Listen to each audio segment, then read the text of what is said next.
নমস্কার দর্শক বন্ধুরা, শুরু করছি আজকের গণিত কৌশল। আজকের বিষয় গুণের মজা। কম্পিটিটিভ এক্সামের ক্ষেত্রে এই রকমের বিশাল ফিগারের গুণ থাকতে দেখা যায়। গুণ আমরা সকলেই করতে পারি, কিন্তু কম্পিটিটিভ এক্সামের ক্ষেত্রে খুব কম সময়ে এত বড় গুণটা আমরা কিভাবে করব। আমরা এই গুণটা প্রত্যেকেই করতে পারবো, আমরা তো জানি পদ্ধতি, কিন্তু সেই পদ্ধতিতে আসছি না। আমরা কিভাবে কৌশল অবলম্বন করে মাত্র কয়েক সেকেন্ডে এত বড় গুণটার গুণফল নির্ণয় করতে পারবো, সেই বিষয়টি এখানে উপস্থাপন করার চেষ্টা করছি। যদি ভালো লাগে দেখবেন, আর আপনার যদি জানা থাকে তাহলে ভিডিওটি স্কিপ করে যাবেন।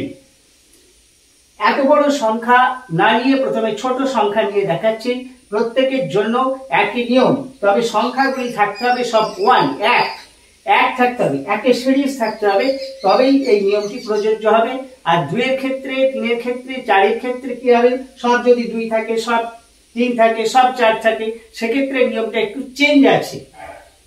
আজকে দেখাবো কেবলমাত্র একের গুণফল যদি এইভাবে থাকে, কেবলমাত্র 1।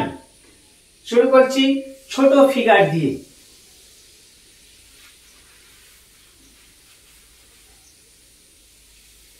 1 1 1 1, 4টে 1 লিখলাম।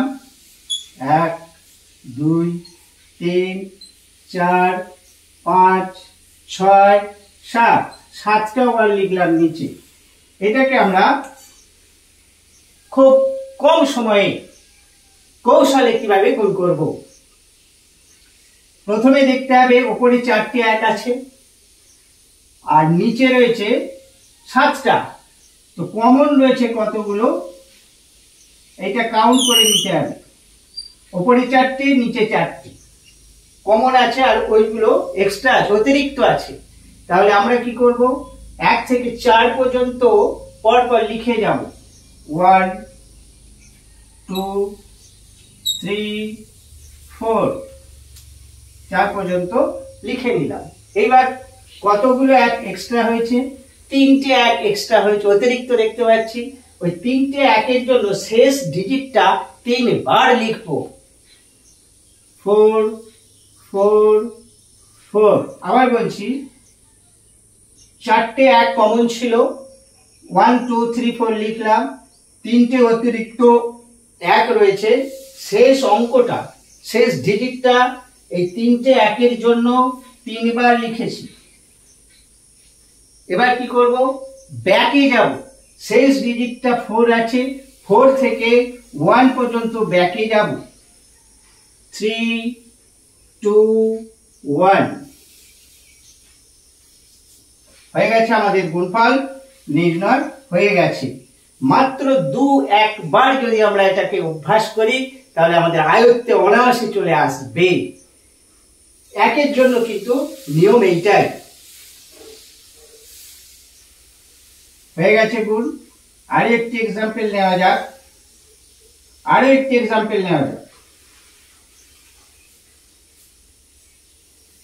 একের সংখ্যা আরো বাড়িয়ে দিলাম, এখানে একটা বাড়ালাম।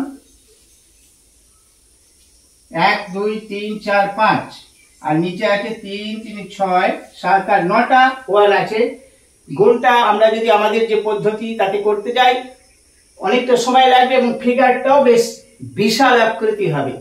তো দেখা যাক, এখানে আছে 1 2 3 4 5, 5টা 1কে আমরা সেপারেট করে দিলাম। 5টা 1 কমন আছে, তাহলে কি করব, 1 থেকে 5 পর্যন্ত পরপর লিখে যাব। 1 2 3 4 5। অতিরিক্ত 1 1 2 3 4, 4টে 1 অতিরিক্ত রয়েছে, তাহলে শেষ ডিজিটটা 4 বার লিখব। 5 5 5 5। 1 2 3 4 5 পর্যন্ত লিখেছি। 4টে 1 অতিরিক্ত আছে, 4 বার শেষ ডিজিটটা লিখেছি। এবার ব্যাকে যাব। এই যে ব্যাকে যাব, 5 থেকে 5 4 3 2 1। 5 তো আমার এখানে লেখাই আছে। 4 3 2 1 হয়ে গেছে। আমাদের গুণফল নির্ণয় হয়ে গেছে। অসাধারণ একটি কৌশল। আমরা গুণফল পেয়ে গেলাম, কোন রকম নামটা এখানে আমরা ব্যবহার করলাম না, অতি সহজে গুণফল নির্ণয় করা সম্ভব হলো। দুইয়ের ক্ষেত্রে সব যদি 2 থাকে, সব যদি 3 থাকে, সব যদি 4 থাকে, নিয়মগুলি আলাদা আলাদা আছে। কেবলমাত্র একের ক্ষেত্রেই এই নিয়মটি প্রযোজ্য। আজ এই পর্যন্তই, আবার আসছি পরবর্তী কোনো গণিত কৌশল নিয়ে। দেখতে থাকুন। ভিডিওটি দেখার জন্য অসংখ্য ধন্যবাদ জানাই।